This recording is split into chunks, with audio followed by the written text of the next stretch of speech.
농촌의 고질적인 일손 부족을 해소하기 위해 외국인 계절 근로제도가 운영되고 있죠. 그런데 농촌 일손을 돕던 외국인 근로자가 말도 없이 사라지는 무단 이탈이 여전히 속출하는 것으로 나타났습니다. 이로 인한 농가들의 피해가 극심해 하루빨리 근본 대책을 마련해야 한다는 목소리가 나오는데요. 손현진 기자가 전해드립니다. 농번기 일손을 돕던 외국인 계절 근로자가 갑자기 사라지는 무단 이탈이 여전히 심각한 것으로 나타났습니다. 법무부에 따르면 지난해 국내 입국한 외국인 계절 근로자 가운데 무려 절반 이상인 316명이 무단 이탈한 것으로 조사됐습니다. 올해도 정부와 지자체가 상반기 투입한 외국인 근로자 중 292명의 이탈 사례가 발생했습니다.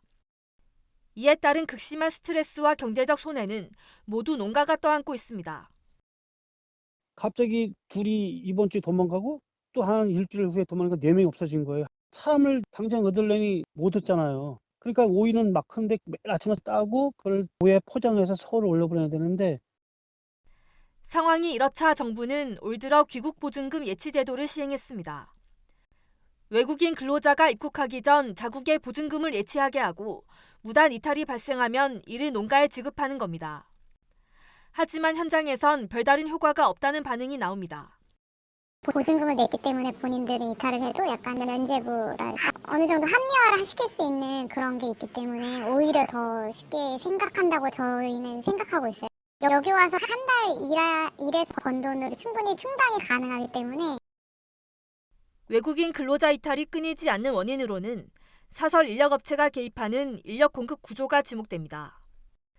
농번기 일용 근로 대부분을 공급하는 사설업체는 외국 인력의 90% 이상을 현지 브로커를 통해 고용하고 있습니다.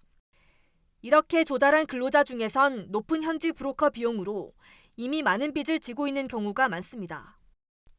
이에 농촌에 배정된 이후에도 높은 몸값을 제시하는 중개업체를 통해 제조업 등 농업이 아닌 분야로 이탈하게 된다는 겁니다.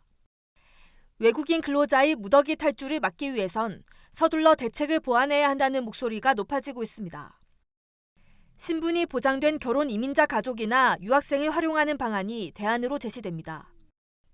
농협과 민간이 협력하는 공적 관리 시스템 구축 방안도 거론됩니다. 이는 농협이 외국 인력 운영 노하우를 지닌 민간 조직과 함께 외국 인력을 공급 관리하고 정부와 지자체는 예산과 숙박시설을 지원하는 체계입니다. 농협과 민간이 함께 외국인 근로자를 농업 부분에다가 활용하는데 공동으로 협력을 해가지고 외국인 근로자를 체계적으로 들어오는 그런 시스템을 만든다고 하면 불법 근로자들 막는 데 효과가 있다는 식으로 이렇게. 현행 계절 근로자 비자 기간이 길어야 5달에 불과해 과도하게 짧은 고용 기간이 불법 체류를 양산한다는 지적도 있습니다.